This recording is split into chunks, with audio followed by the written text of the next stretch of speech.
10 ноябр дар шаҳри Риёз президенти ҷумҳурии Тоҷикистон пешвои миллат муҳтарам Эмомалӣ Раҳмон дар ҳошияи саммити муштараки ғайринавбатии арабию исломӣ бо вазири сармоягузории Арабистони Саудӣ Холид Ал-Фолиҳ мулоқот намуданд.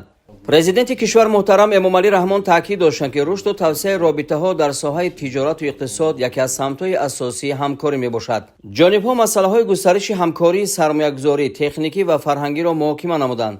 баргузории мунтазами нишастҳои комиссияи байниҳукуматии Тоҷикистону Арабистони Саудӣ ва анҷуманҳои соҳибкорӣ, намоишгоҳҳои маҳсулот ва таъсиси фонди муштараки Тоҷикистону Арабистони Саудӣ оид ба маблағгузории лоиҳаҳои сармоягузорӣ бар суди кор номида шуд. гуфта шуд ки миёни ду кишвар оид ба татбиқи лоиҳаҳои муштараки сармоягузорӣ дар самтҳои саноати сабук, хӯрокворӣ, металлургӣ, дорусозӣ, инчунин энергетика ва кишоварзӣ имкониятҳои зиёд мавҷуд аст. бунёди марказҳои логистикии муосир корхонаҳои муштараки саноатӣ амри зарурӣ дониста шуд.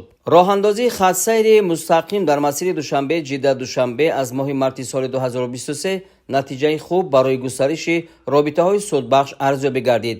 изҳори умед карда шуд ки хатсайри мустақим дар масири Душанбе-Риёз-Душанбе низ роҳандозӣ шуда дар ин замина сафари сайёҳони Саудӣ ба Тоҷикистон афзоиш хоҳад ёфт. بسم الله الرحمن الرحیم. تشرفت اليوم وزملائي.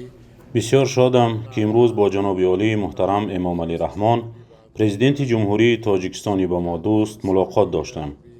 در حقیقت مناسبت‌های دو جانبه تاجیکستان با پادشاهی عربستان سعودی در همه ساحه‌ها در حال رشد و ترقی است که تاریخاً مردم این دو کشوری با هم دوست و فرهنگ و تمدن و تاریخ با هم پیوند دارند.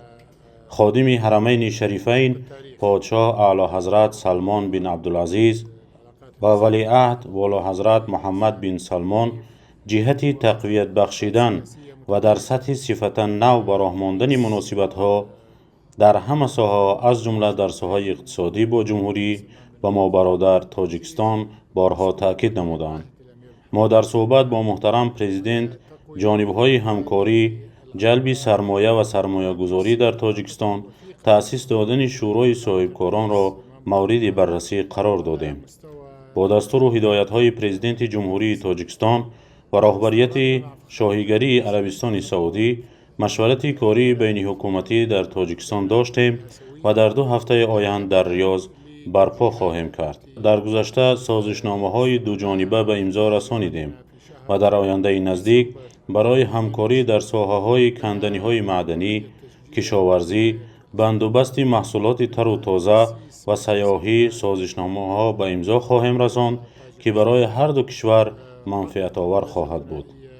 با پیشنهاد پرزیدنت جمهوری تاجیکستان جناب عالی محترم امامعلی رحمان، لایحه‌های سرمایه‌گذاری در تاجیکستان روزهای نزدیک به سرمایه‌گذاران این جانب پیشنهاد خواهد گردید و هرچی بیشتر همکاری را در همه ساحه‌ها از جمله اقتصادی تقویت خواهیم بخشید. بار دیگر ما بسیار شادیم از اشتراک جناب عالی محترم امامعلی رحمان پرزیدنت جمهوری تاجیکستان در سمیت مشترک اضطراری عربی و اسلامی و این فرصت بود برای بررسی مسائل دو جانبه بین دو کشور.